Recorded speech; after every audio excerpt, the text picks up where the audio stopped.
أعوذ بالله من الشيطان الرجيم بسم الله الرحمن الرحيم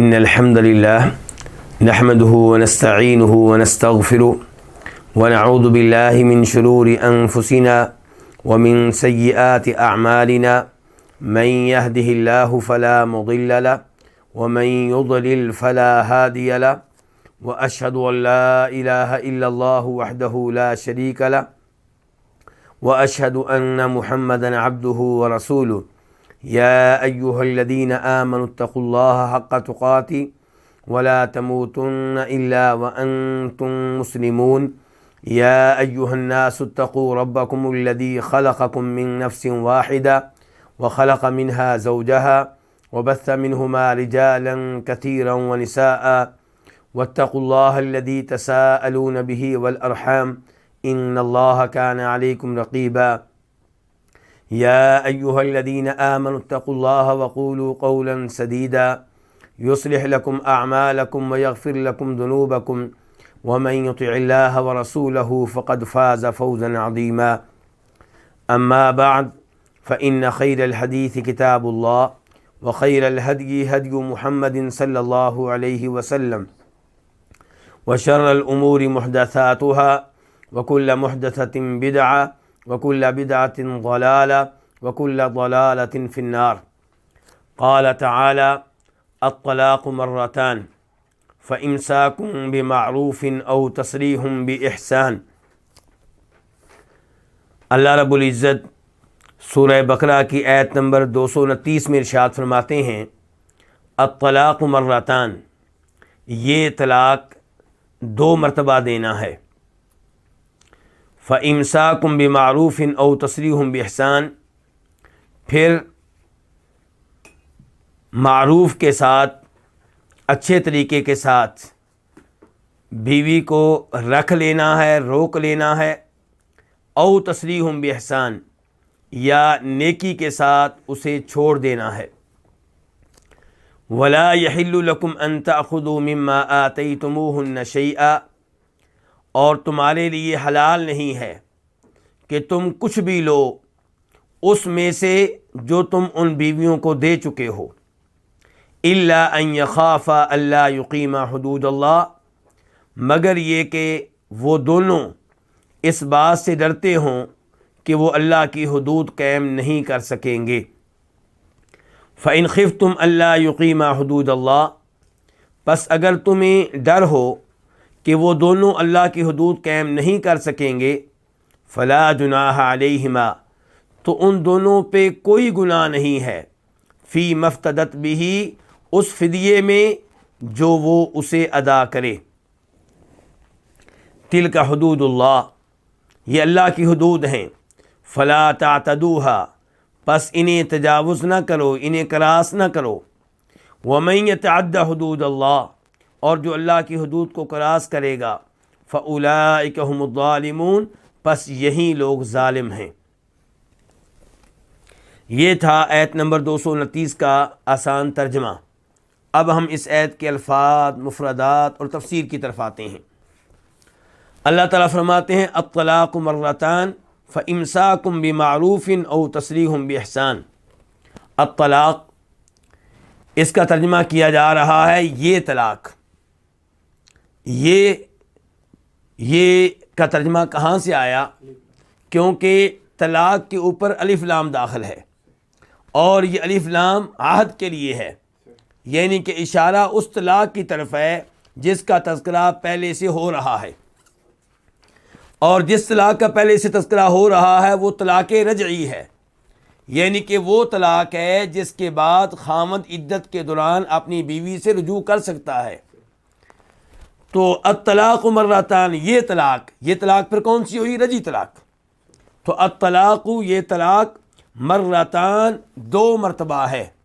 مرتان یہ تثنیہ ہے مرتن کا، مرتن کا معنی ہوتا ہے ایک بار، ایک دفعہ۔ مرتان دو دفعہ، دو بار، یعنی کہ رجعی طلاق کتنی بار آپ دے سکتے ہیں؟ دو بار۔ فَإِمْسَاكٌ بِمَعْرُوف، امساک اس کا معنی ہے روک لینا، یہ مصدر ہے باب امسکا یمسکو کا، تو اس کا معنی کیا ہوتا ہے؟ روک لینا، بمعروف، معروف کے ساتھ، اچھے طریقے کے ساتھ۔ اور امساک جو ہے اس کو آپ مبتدا بنا سکتے ہیں، اس کا مطلب یہ ہوگا کہ اس سے پہلے خبر مقدر ہے، محذوف ہے، اور وہ ہوگی علیکم، یعنی کہ ایک بار طلاق دینے کے بعد یا دوسری بار طلاق دینے کے بعد تمہارے اوپر واجب ہے۔ کیا واجب ہے؟ دو کاموں میں سے ایک کام۔ پہلا کام کیا ہے کہ اس کو اچھے طریقے سے روک لینا، یعنی کہ عدت کے دوران رجوع کر لینا۔ او کا معنی کیا ہوتا ہے؟ یا۔ تسریحن یہ بھی مصدر ہے، سرح یسرح سے چھوڑ دینا، بے احسان نیکی کے ساتھ، نیکی کرتے ہوئے آپ اس کو چھوڑیں۔ اس آیت میں اللہ رب العزت نے سب سے پہلے یہ بیان کیا ہے کہ رجعی طلاق آپ 2 بار دے سکتے ہیں، یعنی کہ دو طلاقوں کے بعد، 2 بار طلاق دینے کے بعد تیسری بار جب آپ طلاق دیں گے تو وہ رجعی طلاق نہیں ہوگی، وہ طلاق بین ہوگی۔ اس کے بعد میاں بیوی کے آپس میں رہنے کا کوئی بھی راستہ باقی نہیں رہے گا۔ البتہ پہلی طلاق دینے کے بعد عدت کے دوران خامد رجوع کر سکتا ہے، اور عدت گزر جائے تو اس سے نیا نکاح ہو سکتا ہے اگر وہ لڑکی بھی نکاح کرنے پہ راضی ہو، لیکن عدت کے دوران اس لڑکی کی رضامندی کے بغیر یک طرفہ رجوع ہو سکتا ہے۔ تو بہرحال پہلی طلاق کیا ہوتی ہے؟ رجعی طلاق، یعنی کہ جس میں رجوع ہو سکتا ہے۔ دوسری طلاق بھی کیا ہوتی ہے؟ رجعی طلاق۔ تو اللہ نے کہا الطلاق مرتان، رجعی طلاق کتنی بار ہوگی؟ 2 بار۔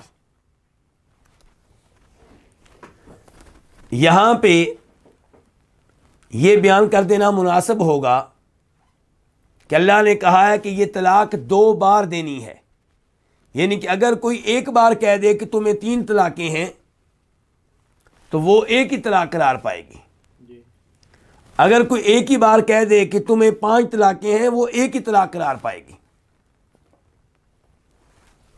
اور یہاں پہ میں سب سے پہلے وہ حدیث آپ کے سامنے رکھنا چاہوں گا جسے امام مسلم رحمہ اللہ روایت کرتے ہیں جناب عبداللہ ابن عباس رضی اللہ تعالیٰ عنہما سے، کہ نبی علیہ الصلوۃ والسلام کے زمانے میں 3 طلاقیں ایک شمار ہوتی تھیں، جناب ابو بکر رضی اللہ عنہ کے زمانے میں 3 طلاقیں ایک شمار ہوتی تھیں، جناب عمر فاروق کے ابتدائی زمانے میں 3 طلاقیں ایک شمار ہوتی تھیں۔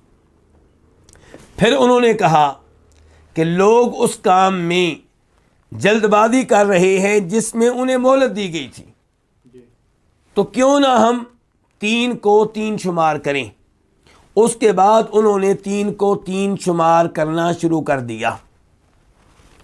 یہاں پہ مقام غور یہ ہے کہ نبی علیہ الصلوۃ والسلام کے زمانے میں 3 طلاقیں ایک قرار پاتی ہیں، جناب صدیق کے زمانے میں 3 طلاقیں ایک قرار پاتی ہیں، جناب عمر فاروق کے ابتدائی زمانے میں 3 طلاقیں ایک قرار پاتی ہیں۔ اس کے بعد جناب عمر فاروق نے کہا کہ آئندہ ہم 3 کو 3 شمار کریں گے، اور جناب عمر نبی نہیں ہیں، شریعت نبی علیہ الصلوۃ والسلام کے زمانے میں مکمل ہو چکی ہے۔ تو پھر آپ جناب عمر فاروق کے اس فیصلے کے بارے میں کیا کہیں گے؟ یہ ان کا فیصلہ بطور حکمران ہے، تو جب تک وہ حکمران ہیں یا بعد میں آنے والا کوئی حکمران بھی اس فیصلے کو برقرار رکھ سکتا ہے، لیکن شریعت تبدیل نہیں ہوگی، شریعت وہی رہے گی جسے نبی علیہ الصلوۃ والسلام دے کر گئے تھے۔ جناب عمر فاروق کا یہ فیصلہ تعزیر کہلائے گا، یہ سزا تھی ان لوگوں کے لیے جنہوں نے طلاق کو کھیل تماشا بنا لیا تھا۔ جب بھی طلاق دے رہے ہیں 3 طلاقیں دے رہے ہیں، جبکہ طلاق دینے کا درست طریقہ یہ ہے کہ ایک موقع پہ آپ ایک طلاق دیں، پھر کبھی ضرورت پڑی تو آپ دوسری طلاق دیں گے، پھر کبھی ضرورت پڑی تو آپ تیسری طلاق دیں گے، ورنہ ایک طلاق دینے سے آپ کی وہ خواہش پوری ہو جائے گی جو آپ اپنے دل میں رکھتے ہیں۔ اس لیے دوسری طلاق تیسری طلاق دینے کی ضرورت نہیں ہے۔ حدیث کے ساتھ ساتھ قرآن کریم سے بھی یہی ثابت ہوگا کہ ایک موقع پہ 3 طلاقیں دی جائیں تو وہ 1 طلاق قرار پائے گی، بلکہ صحیح موقف وہی ہے جسے شیخ الاسلام ابن تیمیہ رحمہ اللہ نے اختیار کیا ہے کہ جب کوئی 1 طلاق دے گا تو اس کے بعد دوسری طلاق اس وقت تک نافذ نہیں ہوگی جب تک کہ اس سے رجوع نہیں کر لے گا، یا عدت کے گزرنے کے بعد نیا نکاح نہیں کر لے گا۔ یعنی کہ دوسری طلاق آپ اسی عورت کو دے سکتے ہیں جو طلاق یافتہ نہ ہو۔ جو پہلے سے طلاق یافتہ ہے، جسے آپ نے 1 طلاق دے دی ہے اور رجوع نہیں کیا، اسے آپ دوسری طلاق کیسے دیں گے؟ دوسری طلاق دیں گے تو وہ آپ اس عورت کو دے رہے ہیں جو پہلے سے ہی طلاق یافتہ ہے، اس لیے دوسری طلاق نافذ نہیں ہوگی۔ اور یہی کچھ ہمیں معلوم ہوتا ہے اللہ رب العزت کے فرمان سے، یا ایھا النبی اذا طلقتم النساء فطلقوهن لعدتهن، کہ جب آپ عورتوں کو طلاق دیں تو ان کی عدت کے موقع پہ دیں۔ جب ایک عورت کو طلاق ہو چکی ہے اور پہلی طلاق دیے ہوئے 1 دن گزر چکا ہے، یا 1 مہینہ گزر چکا ہے، یا 1 حیض گزر چکا ہے، آپ دوسری طلاق دیں گے تو یہ وہ طلاق نہیں ہے جو فطلقوهن لعدتهن کے مطابق ہے۔ اس دوسری طلاق سے عدت کا آغاز نہیں ہو سکے گا کیونکہ وہ عورت پہلے سے عدت میں ہے۔ تو اس لیے اس معاملے میں جو موقف شیخ الاسلام ابن تیمیہ رحمہ اللہ نے اپنایا ہے وہی موقف درست نظر آتا ہے، واللہ تعالی اعلم۔ تو بہرحال ایک موقع پہ 3 طلاقیں دی جائیں تو وہ 1 طلاق قرار پائے گی۔ اللہ تعالیٰ فرماتے ہیں الطلاق مرتان، طلاق 2 مرتبہ دینا ہے، اور ہر طلاق کے بعد کیا ہوگا؟ فَإِمْسَاكُمْ بِمَعْرُوفٍ أَوْ تَسْرِيحٌ بِإِحْسَان۔ ہر طلاق کے بعد یا تو آپ اپنی طلاق یافتہ بیگم سے رجوع کریں گے، رجوع ہو جائے گا، پھر کبھی جھگڑا ہوا تو آپ دوسری طلاق دے سکتے ہیں۔ تو ہر رجعی طلاق کے بعد یا آپ رجوع کریں گے او تسریح بإحسان، یا آپ رجوع نہیں کریں گے، عدت ختم ہو جائے گی تو وہ آپ سے الگ ہو جائے گی۔ یہاں پہ یہ ذکر کر دینا بھی ضروری سمجھتا ہوں کہ رجعی طلاق کے بعد، یعنی کہ پہلی طلاق کے بعد یا دوسری طلاق کے بعد، لڑکی عدت کے ایام کہاں گزارے گی؟ طلاق دینے والے خاوند کے گھر میں گزارے گی۔ نہ اس کو اس گھر سے نکلنے کی اجازت ہے، نہ اس کے خاوند کو یا اس کے سسرال کو نکالنے کی اجازت ہے۔ اللہ تعالیٰ فرماتے ہیں سورہ طلاق میں، لا تخرجوهن من بیوتهن ولا یخرجن الا ان یأتین بفاحشۃ مبینہ۔ تو اللہ تعالیٰ فرما رہے ہیں الطلاق مرتان، طلاق 2 مرتبہ دینا ہے۔ کون سی طلاق؟ رجعی طلاق، یعنی کہ وہ طلاق جس کے بعد رجوع ہو سکتا ہے وہ 2 بار دینا ہے۔ فَإِمْسَاكُمْ بِمَعْرُوف، اس طلاق کے بعد یا تو اچھے طریقے سے اس کو رکھ لینا ہے، معروف طریقے سے۔ اس کا مطلب یہ ہے کہ اگر آپ نے عدت کے ایام میں طلاق یافتہ اپنی بیگم سے رجوع کر لیا تو اسے تنگ نہیں کرنا، تکلیفیں نہیں دینی، احسان نہیں جتلانا۔ فَإِمْسَاكُمْ بِمَعْرُوف، اسے رکھنا ہے تو اچھے طریقے سے رکھنا ہے، پیار کے ساتھ رکھنا ہے، محبت کے ساتھ رکھنا ہے، اخلاق کے ساتھ رکھنا ہے۔ او تسریح بإحسان، یا اس کو چھوڑ دینا ہے، طلاق دے چکے ہیں، عدت کے ایام گزر رہے ہیں، پہلا پیریڈ گزرا، دوسرا پیریڈ گزرا، تیسرا پیریڈ گزرا، اب وہ آپ کی طرف سے فارغ ہے، اب وہ آزاد ہے، کسی بھی اور جگہ نکاح کر سکتی ہے۔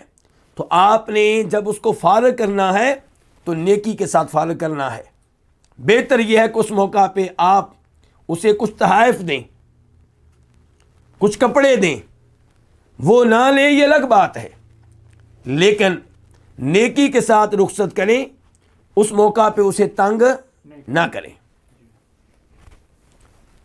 اللہ رب العزت اس کے بعد ارشاد فرماتے ہیں وَلَا يَحِلُّ لَكُمْ ان تأخذوا مما آتيتموهن شيئا الا ان يخافا الا يقيما حدود اللہ ولا يحل، واو کا معنی کیا؟ اور، لا نفی کے لیے ہے، لا یحل حلال نہیں ہے، یحل فعل مضارع ہے واحد کے لیے، لکم تمہارے لیے، یہ کتنے الفاظ ہیں؟ دو، لام جس کا معنی ہوتا ہے کے لیے، کے واسطے، کم تمہارے، اور تمہارے لیے حلال نہیں ہے۔ کیا حلال نہیں ہے؟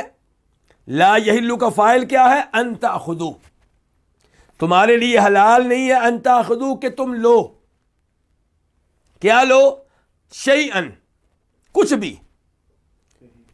ان جو ہے یہ مصدریہ ہے، تأخذوا فعل مضارع ہے، جمع کے لیے ہے، اصل میں کیا تھا؟ تأخذون، تم لیتے ہو، اس کا واحد کیا ہے؟ تأخذوا، تو لیتا ہے، لیکن ان کی وجہ سے نون گر گیا ہے، تو اب معنی کیا؟ تمہارے لیے حلال نہیں ہے کہ تم لو، کیا لو؟ تأخذوا کا مفعول بہ کیا ہے؟ شیئن، کچھ بھی، تمہارے لیے حلال نہیں ہے کہ تم لو شیئن، کچھ بھی، مما آتیتموہن، مما اصل میں کیا ہے؟ من ما، اس میں سے، من کا معنی سے، اور ما جو ہے اس کو آپ اسم موصول بنا سکتے ہیں الذی کے معنی میں، اس چیز میں سے آتیتموہن جو تم نے ان کو دی ہے۔ آتیتم فعل ماضی ہے، جمع کے لیے تم نے دی، اس کا واحد کیا ہے؟ آتیتا، تو نے دی، ہن ان کو، یہ ضمیر ہے جمع مؤنث کے لیے، ان کو، کن کو؟ ان عورتوں کو، یعنی کہ جن عورتوں کو آپ طلاق دے چکے ہیں ان سے کچھ بھی لینے کی آپ کو اجازت نہیں ہے۔ الا کا معنی کیا؟ مگر، یعنی کہ کسی بھی حالت میں ان عورتوں سے وہ مال لینے کی اجازت نہیں ہے جو آپ ان کو دے چکے ہیں، الا، البتہ ایک حالت میں آپ کو اجازت ہے، الا مگر، ان یخافا، مگر یہ کہ وہ ڈریں، ان کا معنی کیا ہے؟ یہ کہ، یخافا فعل مضارع ہے، تثنیہ کے لیے ہے، اصل میں کیا تھا؟ یخافانی، وہ دونوں ڈرتے ہیں، وہ دونوں سے مراد کون ہے؟ میاں بیوی، تو یخافانی کا جو نون ہے وہ ان کی وجہ سے گر گیا، تو معنی بہرحال وہی رہے گا، مگر یہ کہ وہ دونوں ڈرتے ہوں، کون؟ میاں بیوی، خاوند بیوی، کس بات سے ڈرتے ہوں؟ اللہ یقیم حدود اللہ، اس بات سے کہ وہ اللہ کی حدود قائم نہیں کر سکیں گے۔ اللہ جو ہے یہ اصل میں کیا؟ ان لا، یہ کہ نہیں، لا جو ہے یہ نفی کے لیے ہے، یقیما، یہ اصل میں کیا تھا؟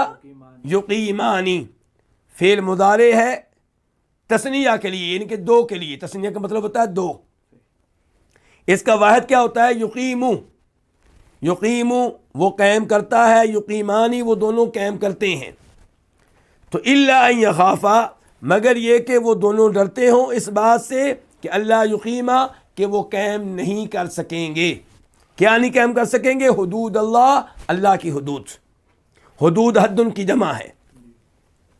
تو اس جملے میں اللہ رب العزت نے یہ وعدے کیا ہے کہ طلاق دینے والا مرد جب اپنی مرضی سے طلاق دے رہا ہے، بیوی طلاق نہیں لینا چاہتی، اس نے طلاق کا مطالبہ نہیں کیا، تو طلاق دینے والے مرد تیرے لیے جائز نہیں ہے کہ تو طلاق یافتہ اپنی اس بیوی سے کوئی بھی مال لے، کوئی بھی ایسی چیز لے جو تو ماضی میں اس کو دے چکا ہے، مہر کی شکل میں یا کسی اور شکل میں، جو تحفہ آپ نے دیا، جو ہدیہ آپ نے دیا، جو حق مہر آپ نے دیا، وہ آپ کو لینے کی اجازت نہیں ہے۔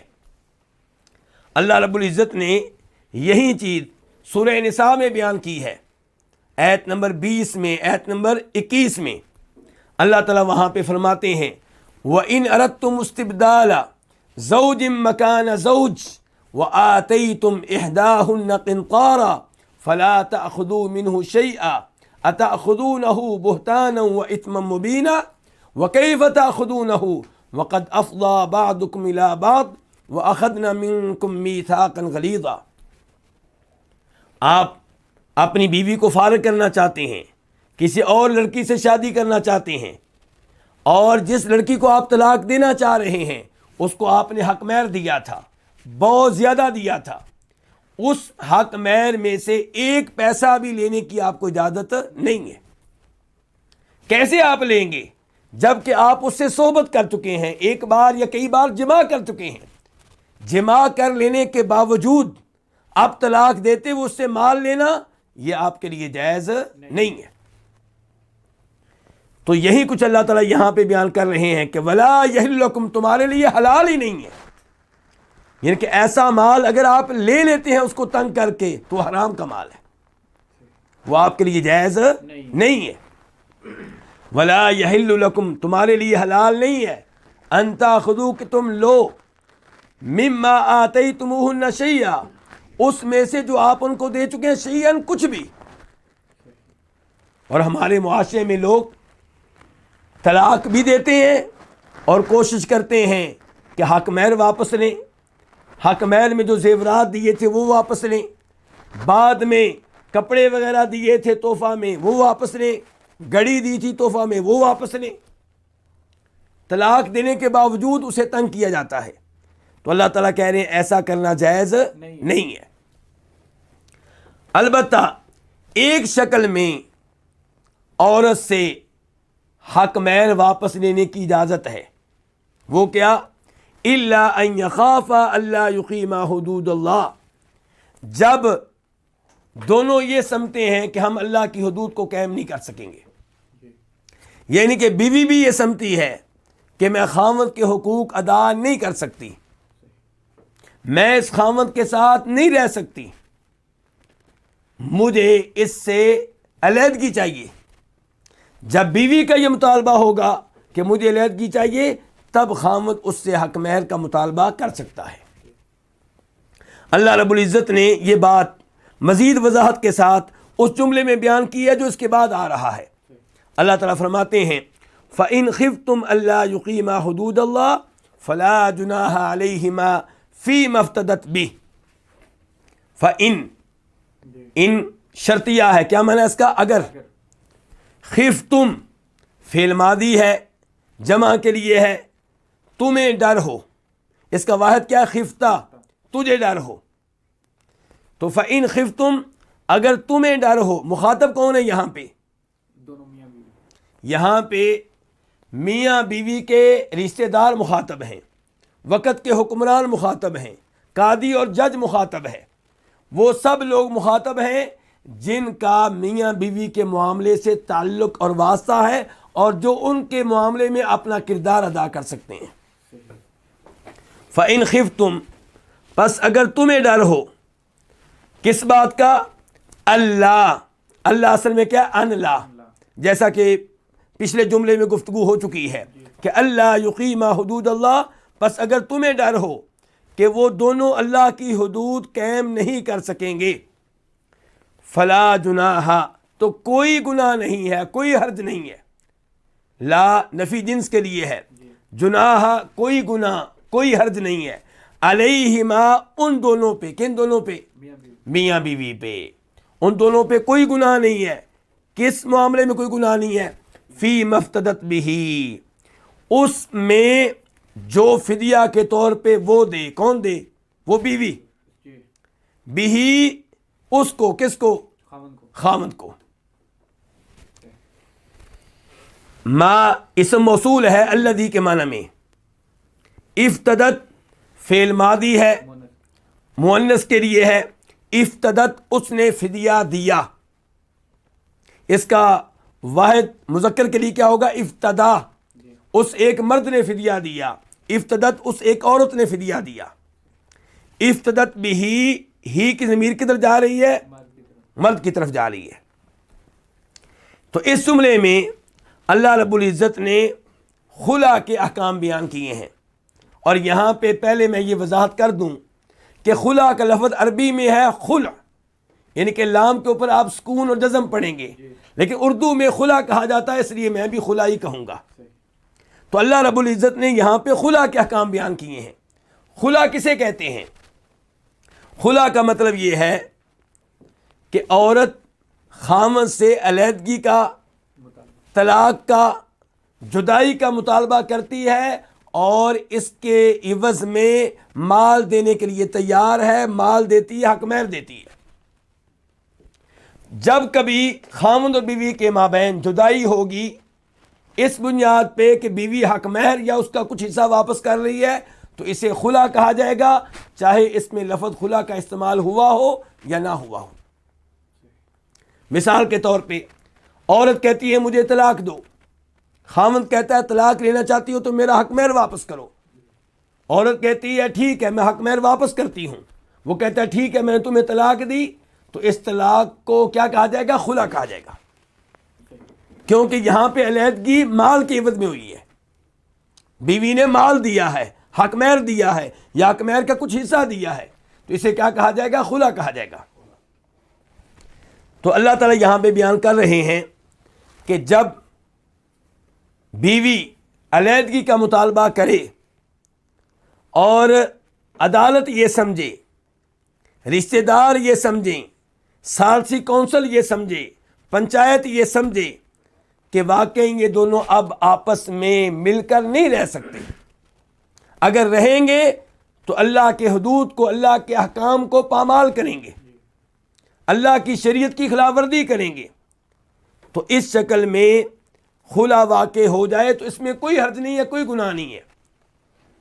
یہاں پہ ایک سوال یہ اٹھے گا کہ اللہ نے یہ کیوں کہا ہے کہ ان کے اوپر گناہ نہیں ہے؟ کیونکہ اگر کوئی عورت اپنے خاوند سے بغیر کسی معقول سبب کے طلاق کا مطالبہ کرے تو وہ گنہگار ہے۔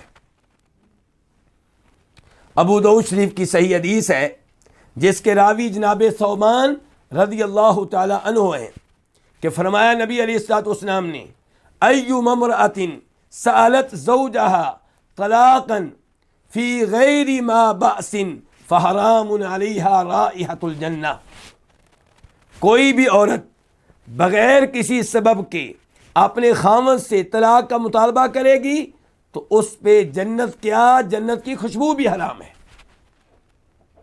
اس سے آپ اندازہ لگا سکتے ہیں کہ بغیر کسی سبب کے خاوند سے طلاق کا، خلا کا مطالبہ کرنا کتنا بڑا جرم ہے، کتنا بڑا گناہ ہے۔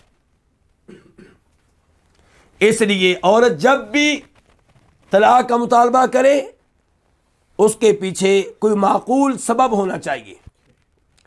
یہاں پہ میں ایک حدیث آپ کے سامنے رکھنا چاہوں گا جسے امام بخاری اپنی صحیح میں لے کر آئے ہیں، اور اس کے راوی جناب عبداللہ ابن عباس رضی اللہ تعالی عنہما ہیں کہ جناب ثابت بن قیس بن شماس رضی اللہ تعالی عنہ کی وائف نے ان سے خلا کا مطالبہ کیا، بلکہ وہ نبی علیہ الصلوۃ والسلام کے پاس آئیں اور کہنے لگیں اے اللہ کے رسول، میرے شوہر ثابت، مجھے نہ ان کے دین پہ کوئی اعتراض ہے نہ مجھے ان کے اخلاق پہ کوئی اعتراض ہے، لیکن اکرہ الکفر فی الاسلام، میں ان کے ساتھ نہیں رہ سکتی، میرا ان کے ساتھ رہنا ناممکن ہے، اگر اس حالت میں ان کے ساتھ میں رہوں گی تو میں ان کی شکر گزار نہیں ہوں گی، اور مسلمان ہونے کے بعد یہ راستہ اختیار کرنا میں ناپسند کرتی ہوں۔ تو نبی علیہ الصلوۃ والسلام نے فرمایا کہ تم علیحدگی چاہتی ہو تو کیا اس کا وہ باغ جو تمہیں حق مہر میں ملا تھا واپس کرنے کے لیے تیار ہو؟ کہنے لگی بالکل، میں وہ باغ پورے کا پورا واپس کرنے کے لیے تیار ہوں۔ تو نبی علیہ الصلوۃ والسلام نے ان کے شوہر ثابت بن قیس سے بات کی اور ان سے کہا کہ اپنا باغ واپس لے لو اور اس کو فارغ کر دو، اس کو طلاق دے دو اور اس سے الگ ہو جاؤ۔ تو جناب ثابت بن قیس نے ایسا ہی کیا، تو یہ کیا کہلائے گا؟ خلا کہلائے گا، کیونکہ یہاں پہ ثابت بن قیس نے اپنی بیوی کو فارغ کیا ہے حق مہر واپس لے کر، تو یہ خلا کہلائے گا۔ اور یہاں پہ یہ بھی وضاحت کر دوں کہ خلا اور طلاق میں فرق ہے، اس لیے خلا جب ہوگا تو عدت 3 حیض نہیں ہوگی بلکہ 1 حیض ہوگی، اور اس بارے میں باقاعدہ حدیث ہے جسے عبداللہ ابن عباس روایت کرتے ہیں، امام ترمذی اور ابو داؤد اپنی اپنی حدیث کی کتب میں لے کر آئے ہیں کہ جب ثابت بن قیس نے اپنی بیوی کو فارغ کیا تھا اور ان کے مابین خلا واقع ہوا تھا تو نبی علیہ السلام نے ان کی وائف سے یہ مطالبہ کیا تھا کہ وہ ایک حیض عدت گزاریں. تو اس سے بھی پتہ چلا کہ خلا طلاق نہیں ہے، خلا اور چیز ہے اور طلاق اور چیز ہے. آپ یہ بھی جانتے ہیں کہ خلا اور طلاق میں یہ فرق ہوتا ہے کہ طلاق کے بعد خاوند کو عدت کے ایام میں رجوع کا حق حاصل ہوتا ہے، اور خلا میں ایک حیض عدت اس لیے ہے تاکہ معلوم ہو جائے کہ لڑکی کا پیٹ صاف ہے، اس کے پیٹ میں سابقہ خاوند کیا کوئی بچہ نہیں ہے، کوئی حمل نہیں ہے. ورنہ خلا ہو جانے کے بعد عدت کے ایام میں یہ خاوند اس لڑکی سے رجوع نہیں کر سکتا. تو اللہ رب العزت نے یہاں پہ خلا کا تذکرہ کیا ہے اور خلا کے چند احکام بیان کیے ہیں. تو اللہ تعالیٰ فرماتے ہیں فَإِنْ خِفْتُمْ أَلَّا يُقِيمَا حُدُودَ اللَّهِ، پس اگر تم لوگوں کو یہ خطرہ ہو، یہ خدشہ ہو، یہ ڈر ہو کہ اللہ یقیمہ حدود اللہ، کہ یہ دونوں اللہ کی حدود کو قائم نہیں کر سکیں گے. کیا مراد ہے اس سے؟ کہ یہ لڑکی اپنے خاوند کا حق ادا نہیں کر سکے گی، معاملہ آخری سٹیج تک پہنچ چکا ہے. تو ان حالات میں فرمایا فلا جناح علیہما، ان دونوں پہ کوئی گناہ نہیں ہے، فی مفتدت بھی، یعنی کہ بیوی پہ کوئی گناہ نہیں ہے کہ وہ علیحدگی کا مطالبہ کر رہی ہے، اور خاوند پہ کوئی گناہ نہیں ہے کہ وہ اس کے عوض میں مال لے رہا ہے. پہلے اللہ نے کیا کہا تھا اوپر کہ ولا یحل لکم ان تاخذوا مما آتیتموہن شیئا، کہ بیوی کو طلاق دینا اور طلاق دے کر حق مہر واپس لینا یا حق مہر کا کچھ حصہ واپس لینا یا جو بھی تحائف دیے تھے واپس لینا، یہ تمہارے لیے حلال نہیں ہے. اب اللہ تعالیٰ کہہ رہے ہیں کہ اگر طلاق کی بجائے خلا کی شکل بن رہی ہے تو خاوند حق مہر واپس لے، گنہگار نہیں ہوگا، اور لڑکی مال دے کر طلاق لے، علیحدگی کا مطالبہ کرے تو اسے بھی کوئی گناہ نہیں ہوگا. لیکن پہلی بات دوبارہ دہرا دوں کہ اگر بغیر کسی معقول عذر کے طلاق کا مطالبہ کرتی ہے تو یہ اس کے لیے جائز نہیں ہے. معقول عذر کیا ہو سکتا ہے، معقول سبب کیا ہو سکتا ہے، اس کی چند مثالیں آپ کے سامنے رکھ دینا مناسب ہوگا. مثال کے طور پہ خاوند بالکل نماز نہیں پڑھتا، یا خاوند بالکل فرض روزے نہیں رکھتا، یا خاوند کوئی ایسی ملازمت کرتا ہے، کوئی ایسی جاب کرتا ہے جو شریعت کے خلاف ہے، سودی بینک میں ملازمت کرتا ہے، اسے بہت سمجھایا گیا، بہت کہا گیا، لیکن وہ ترک کرنے کے لیے تیار نہیں ہے. یا خاوند کے منہ سے ایسی بدبو آتی ہے جسے برداشت کرنا ممکن نہیں، اس کے منہ سے آتی ہے، اس کی بغلوں سے آتی ہے، یا اس کے پاؤں سے آتی ہے. یا مثال کے طور پہ سگریٹ پیتا ہے اور سگریٹ پینے کی وجہ سے مرد کے منہ سے جو بدبو آتی ہے وہ اتنی خطرناک ہے کہ ایسے آدمی کو مسجد میں آنے کی اجازت نہیں ہے.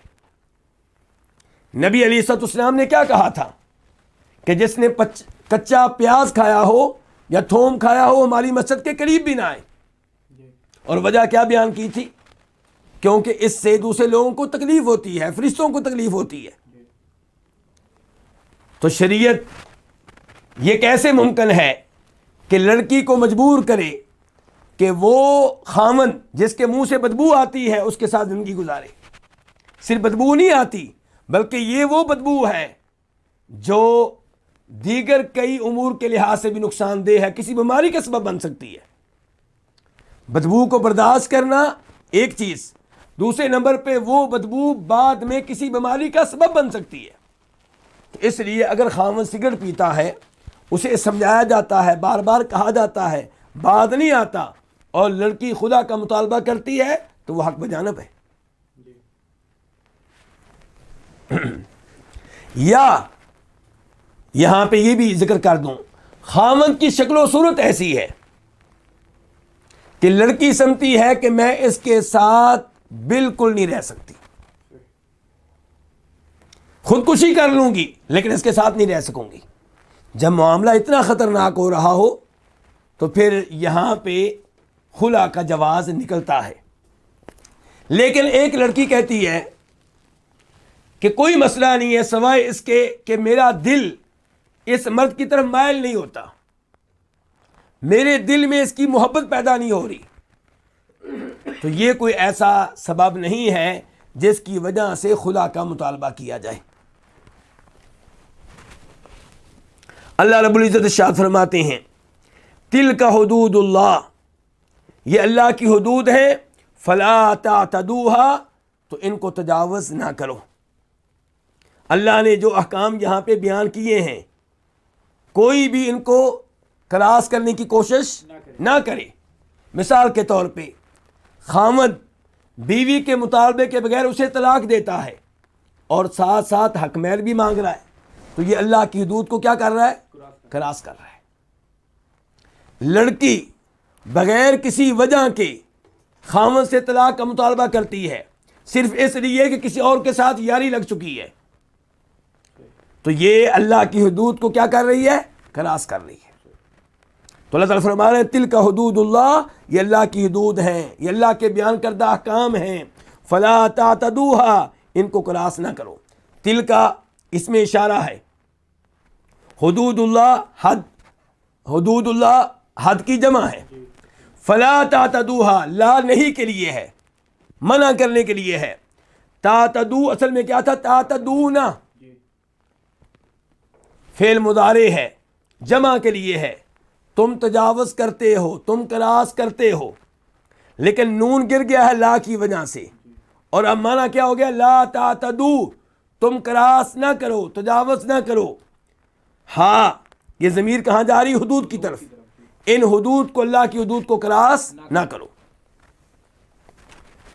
اس کے بعد اللہ تعالیٰ فرماتے ہیں وَمَن يَتَعَدَّ حُدُودَ اللَّهِ فَأُولَئِكَ هُمُ الظَّالِمُونَ.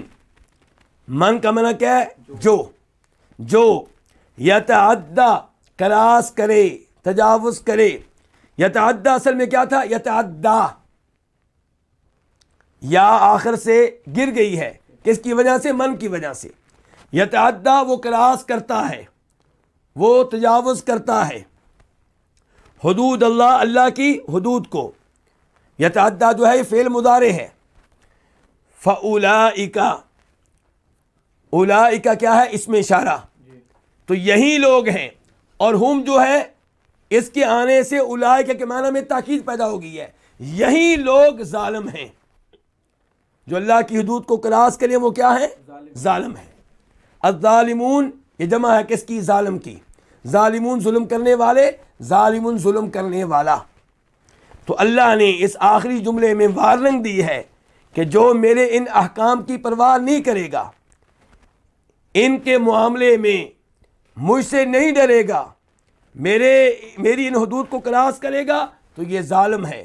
ظلم کس پہ کر رہا ہے؟ اپنے آپ پہ کر رہا ہے. اور جب اپنے آپ پہ ظلم کرے گا تو پھر اس کی سزا بھگتنا ہوگی. اس پہ جو اللہ عذاب دیں گے وہ برداشت کرنا ہوگا. تو یہ اللہ رب العزت کی طرف سے بہت بڑی وارننگ ہے, اور اس وارننگ کی وجہ سے لوگوں کو چاہیے کہ اپنی بیوی کے ساتھ اچھا سلوک کرے, اور بیوی کو چاہیے کہ خامن سے اچھا سلوک کرے. دونوں ایک دوسرے سے ڈیلنگ کرتے ہوئے, ایک دوسرے سے معاملہ کرتے ہوئے اللہ کی حدود کو کراس کرنے سے باز رہیں. آیت نمبر 230 میں اللہ تعالیٰ فرماتے ہیں فَإِن طَلَّقَهَا فَلَا تَحِلُّ لَهُ مِن بَعْدِ حَتَّى تَنكِحَ زَوْجًا غَيْرَهُ. پس اگر وہ اس کو طلاق دے دے, کون؟ یعنی کہ جس نے پہلے 2 طلاقیں دے دی ہیں اس کی بات ہو رہی ہے کہ اگر وہ اس کو طلاق دے دے, کس کو؟ جس کو پہلے 2 طلاقیں ہو چکی ہیں. پس اگر وہ اس کو طلاق دے دے فلا تحل لہ, تو یہ اس کے لیے حلال نہیں ہے. کون؟ یہ عورت اس طلاق دینے والے کے لیے اب حلال نہیں ہے. من بعد, اس کے بعد, یعنی کہ 3 طلاقوں کے بعد. حتیٰ یہاں تک کہ تنکیحا وہ نکاح کرے. کون؟ وہ عورت جس کو 3 طلاقیں ہو چکی ہیں. یہاں تک کہ وہ نکاح کرے زوجن غیرہ، اس کے علاوہ کسی اور خامن سے. فَإِن طَلَّقَهَا فَلَا جُنَاحَ عَلَيْهِمَا أَن يَتَرَاجَعَا إِن ظَنَّا أَن يُقِيمَا حُدُودَ اللَّهِ. پس اگر وہ بھی اس کو طلاق دے دے، وہ کون؟ دوسرا خامن. فَلَا جُنَاحَ عَلَيْهِمَا، پس ان دونوں پہ کوئی گناہ نہیں ہے. کن دونوں پہ؟ پہلے خامن اور اس لڑکی تو ایک ہی ہے، خامن پہلا.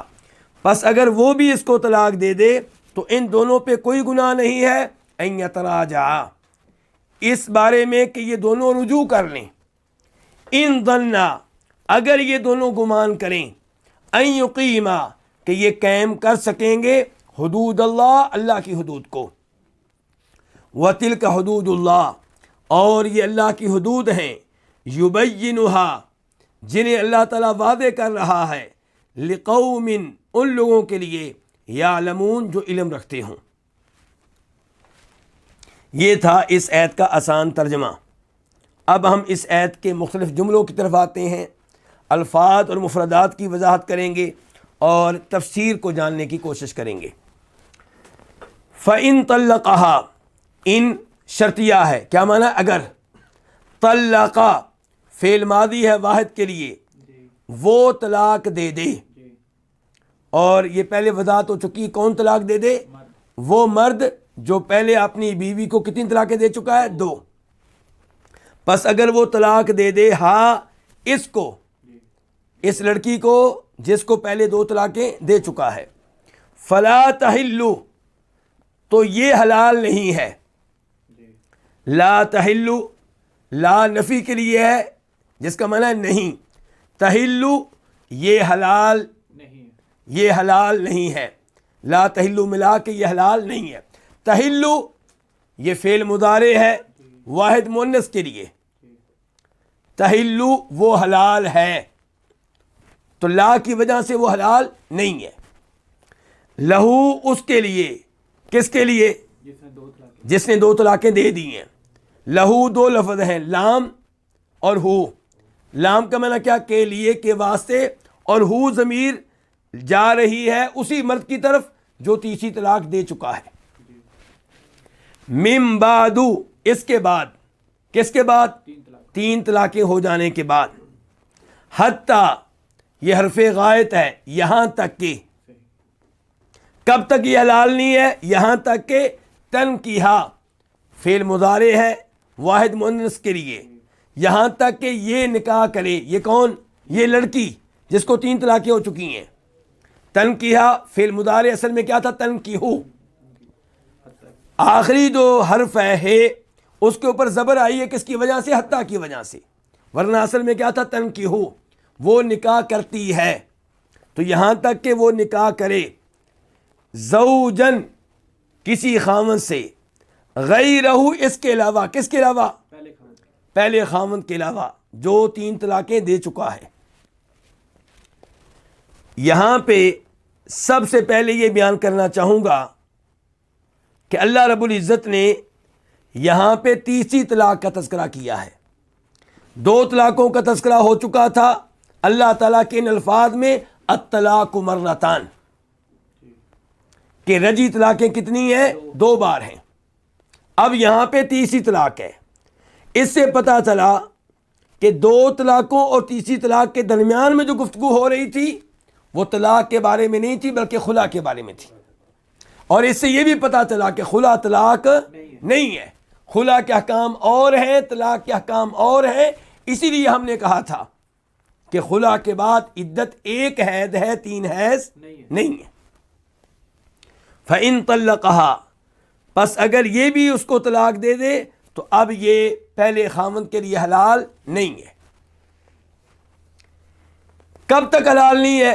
جب تک کہ یہ کسی اور جگہ نکاح نہیں کرتی. یہ نکاح کون سا ہے؟ حلالے والا نکاح یا شرعی نکاح؟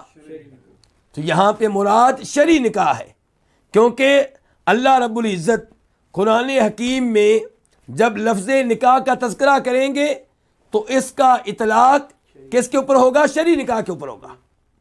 اور شرعی نکاح عارضی نکاح نہیں ہوتا.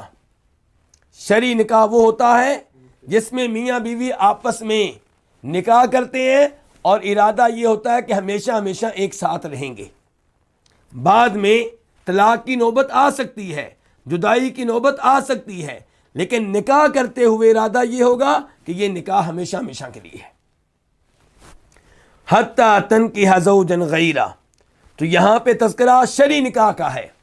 اس سے پتہ چلا کہ اگر کسی طلاق یافتہ عورت کا نکاح کیا جاتا ہے اور پلاننگ سے کیا جاتا ہے, جس کو حلالہ کا نکاح کہتے ہیں, تو وہ نکاح غلط ہوگا اور اس نکاح سے یہ طلاق یافتہ عورت پہلے خاوند کے لیے حلال نہیں ہوگی, کیونکہ اللہ نے کہا حلال تب ہوگی جب نکاح کرے گی, اور نکاح سے مراد ہے شرعی نکاح.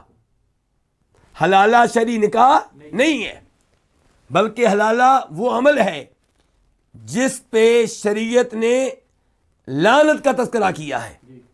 نبی علیہ الصلوۃ والسلام فرماتے ہیں اس حدیث میں جسے امام ترمذی اور ابن ماجہ روایت کرتے ہیں کہ اللہ کی لعنت ہو اس مرد پہ جو طلاقیں دے چکا ہے اور اب اپنی سابقہ بیوی کا کہیں اور نکاح کرواتا ہے اس لیے تاکہ اس کے لیے حلال ہو جائے, اور ایسے ہی اللہ کی لعنت ہے اس دوسرے مرد پہ جو عارضی نکاح کرتا ہے, جو نکاح اس لیے کرتا ہے تاکہ میں اس سے نکاح کروں اور یہ پہلے خاوند کے لیے حلال ہو جائے. ایک اور روایت میں جسے امام ابن ماجہ اپنی کتاب میں لے کر آئے ہیں, نبی علیہ الصلوۃ والسلام نے اس مرد کو جو کسی طلاق یافتہ عورت سے عارضی نکاح کرتا ہے, حلالہ کا نکاح کرتا ہے, اسے کرائے کا سان قرار دیا ہے. اس سے آپ اندازہ لگا سکتے ہیں کہ یہ عمل کس قدر کبھی عمل ہے. یہاں پہ اس امر کی وضاحت کر دینا بھی مناسب ہوگا کہ اگر یہ لڑکی جس کو 3 طلاقیں ہو چکی ہیں کسی اور جگہ نکاح کرتی ہے اور نکاح ہو جاتا ہے, لیکن نیا خاوند اور یہ لڑکی آپس میں جماع نہیں کرتے اور وہ اس کو طلاق دے دیتا ہے, تو یہ پہلے خاوند کے لیے حلال نہیں ہوگی. پہلے خاوند کے لیے حلال ہوگی جب نکاح شرعی ہو اور شرعی نکاح کے بعد باقاعدہ طور پہ جماع بھی ہو. باقاعدہ طور پہ جماع بھی ہو, یہ شرط ہم کہاں سے لے کر آئے ہیں, یہ مسئلہ ہم نے کہاں سے اخذ کیا ہے؟ یہ ہم نے نبی علیہ الصلوۃ والسلام کی حدیث سے اخذ کیا ہے, جس حدیث کو امام بخاری اپنی صحیح میں لے کر آئے ہیں, اور اس حدیث کو روایت کرنے والی ام المومنین عائشہ ہیں رضی اللہ تعالی عنہا. فرماتی ہیں کہ رفاع قردی کی بیگم اسے 3 طلاقیں ہو گئیں. طلاقوں کے بعد اس نے ایک اور مرد سے نکاح کر لیا جس کا نام تھا عبد الرحمن بن زبیر.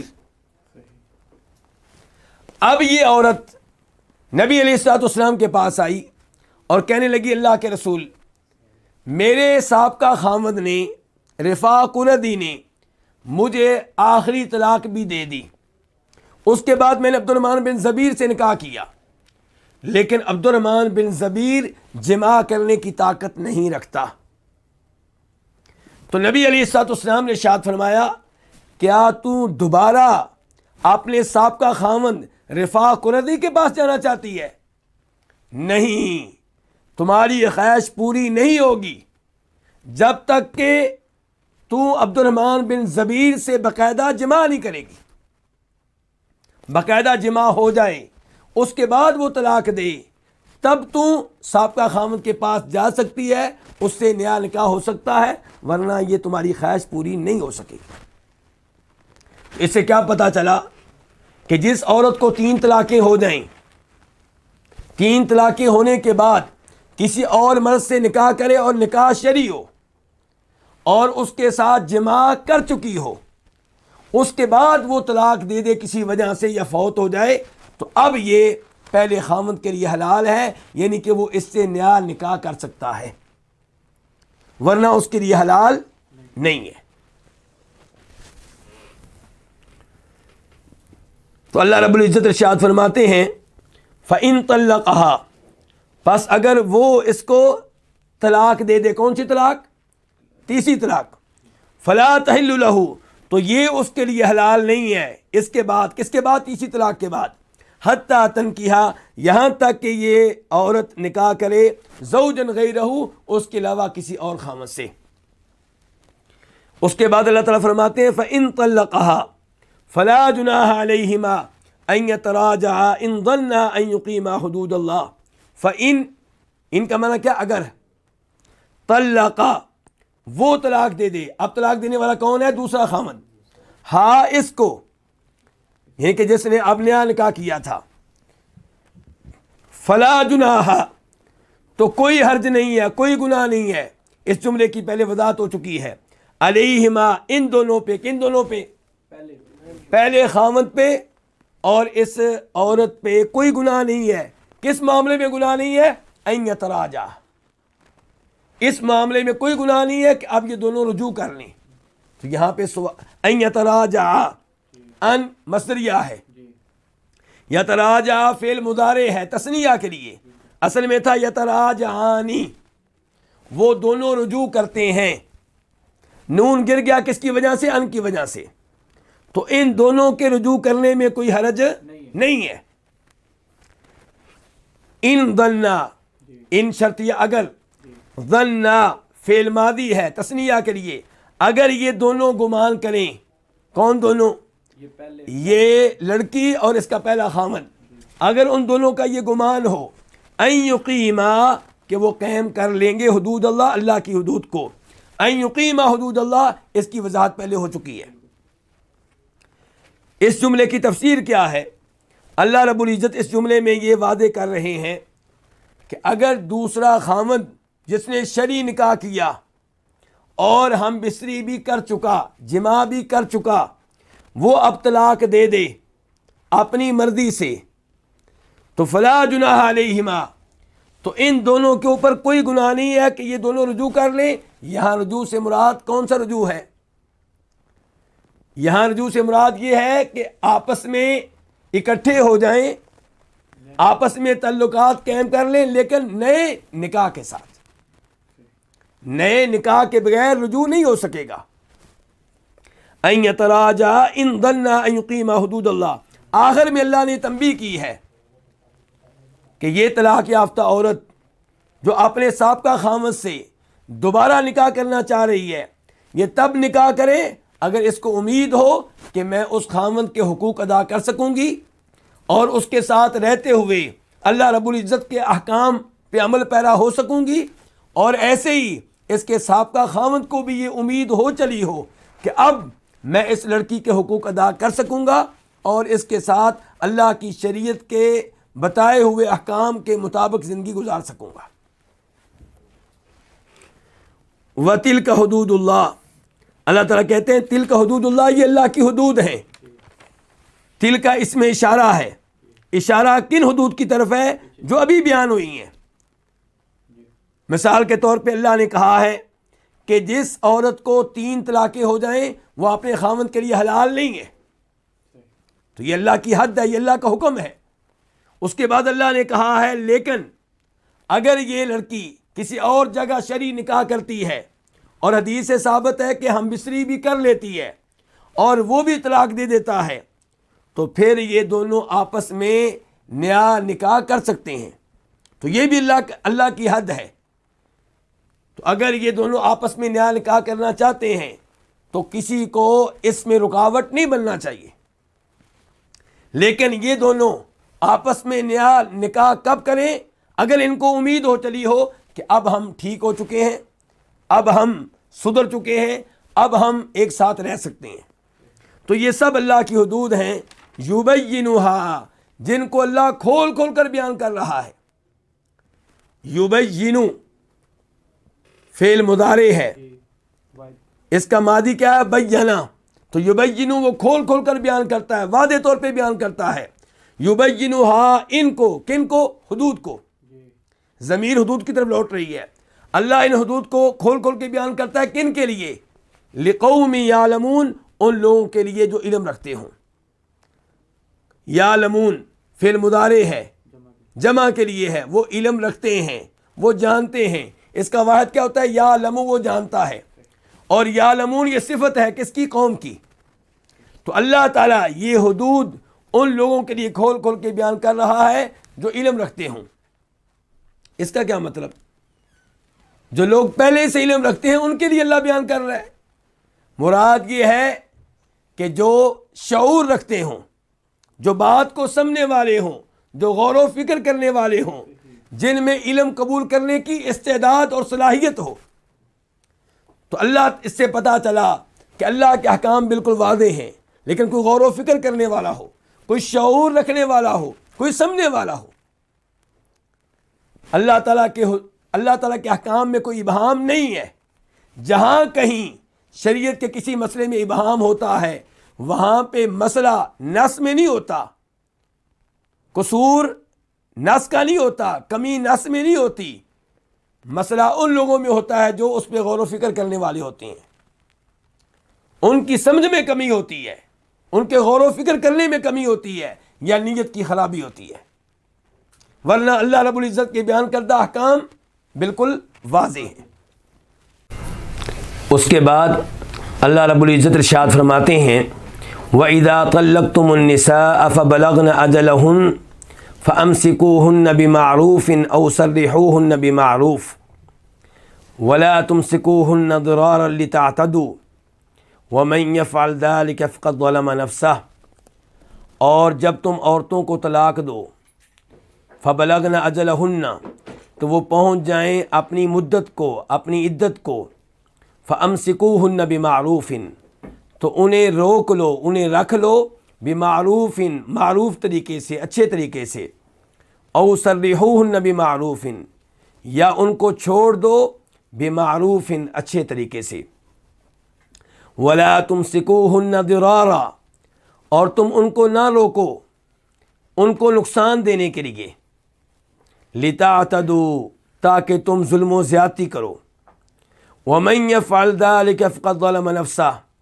اور جو ایسا کرے گا تو یقیناً اس نے اپنے اوپر ظلم کیا، وَلَا تَتَّخِذُوا آیَاتِ اللَّهِ هُزُوًا، اور اللہ کی آیتوں کو مذاق نہ بناؤ، وَاذْكُرُوا نِعْمَتَ اللَّهِ عَلَيْكُمْ، اور یاد رکھو اپنے اوپر اللہ کی نعمتوں کو، وَمَا أَنزَلَ عَلَيْكُمْ مِنَ الْكِتَابِ وَالْحِكْمَةِ، اور اسے بھی یاد رکھو جو اس نے تمہارے اوپر کتاب و حکمت نازل کی ہے، کتاب و سنت نازل کی ہے، یعظکم بھی، اس حال میں کہ اللہ تعالیٰ تمہیں اس کے ساتھ واعظ کر رہا ہے، نصیحت کر رہا ہے، واتقوا اللہ، اور اللہ سے ڈرتے رہو، واعلموا، اور جان لو، ان اللہ بکل شیء علیم، بے شک اللہ تعالیٰ ہر چیز کا علم رکھنے والا ہے۔